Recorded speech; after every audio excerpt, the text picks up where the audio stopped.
आज हम बात करेंगे दी फ्लैश के टीजर या कहे तो स्नीक पीक के बारे में, जिसका ब्रेक डाउन करना जरूरी है क्योंकि अभी भी कुछ लोग हैं जिनको समझ ही नहीं रहा कि आखिर क्या चल रहा है, कि कैसे एक मूवी में 2 फ्लैश और 2 बैटमैन अपीयर होंगे। और इसी की बात आज मैं करूंगा। तो हेलो एवरीवन, मेरा नाम है वैभव, आप देख रहे हैं मेरे YouTube channel captain Vaibhav. Let's begin the video.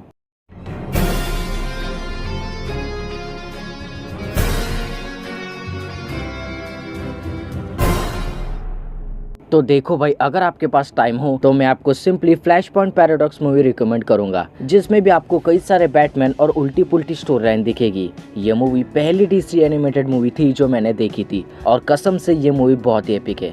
आपको इस मूवी को देखने से पहले कुछ नहीं समझना, बस आपको ये मूवी देख जो कि सिर्फ 1 घंटे और 15 मिनट की है। अगर आप फ्लैश पॉइंट पैराडॉक्स ये मूवी देख लोगे तो आपको ये 1 मिनट का टीजर पूरा का पूरा समझ जाएगा और आपको ये मूवी देखने में भी बहुत आसानी होगी। खैर, अगर आपके पास टाइम नहीं है तो कोई बात नहीं, मैं आपको फिर भी ये टीजर समझा देता हूँ। तो ट्रेलर की शुरुआत में शायद रेड वाला बैरी एलन बोलता है कि मुझे एक बात बताओ, तुम कहीं भी जा सकते हो, कोई भी टाइमलाइन में, कोई भी यूनिवर्स में, जब भी तुम्हारी मर्जी हो, राइट। और फिर हमें फ्लैश का एपिक कॉस्ट्यूम दिखता है जिसे देखकर मेरे रोंगटे खड़े हो गए और वो शायद उसी के घर के सामने खड़ा है। और ये मैं अज्यूम कर रहा हूँ क्योंकि ऐसा ही सेम घर बैरी का फ्लैश पॉइंट एनिमेटेड मूवी और दी फ्लैश के शो में भी था। और ये स्टोरी लाइन भी जरूर बैरी और उसके माँ के अराउंड होगी, जिसमें बैरी की माँ का मर्डर हो जाता है, जिसका जिम्मेदार उसके पापा को ठहराया जाता है। हम स्नाइडर कट में देखते ही बैरी के पापा को जेल में बंद हुए। तो हाँ, शायद यहाँ भी वही स्टोरी लाइन क्रिएट की बैरी की माँ का मर्डर हो जाता है और उसका जिम्मेदार उसके पापा को ठहराया जाता है। तो यहाँ भी ऑब्वियसली बैरी अपनी माँ को मरते हुए बचाने और अपने पापा को बेकसूर साबित करने के लिए टाइम ट्रैवल करेगा,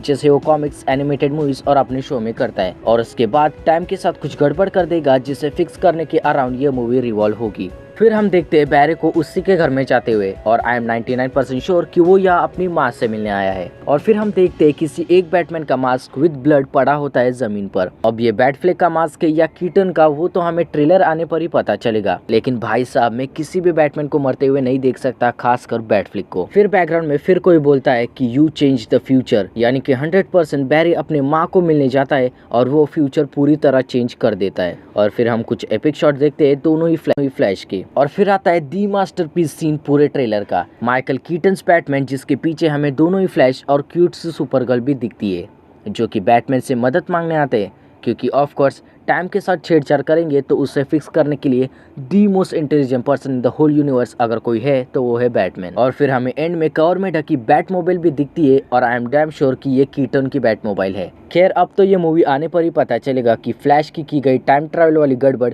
कहाँ तक पहुंचती है। लेकिन प्लीज डीसी बैटमैन को मत मारना, ये मेरी गुजारिश है। तो बस आई होप आपको ये वीडियो पसंद आई हो। If yes, then don't forget to hit the like button and subscribe to my channel for more interesting Marvel and DC videos. Till then, bye bye. और हाँ, प्लीज चैनल सब्सक्राइब कर देना। और हाँ, मैं इंस्टाग्राम पर भी हूँ। पीस।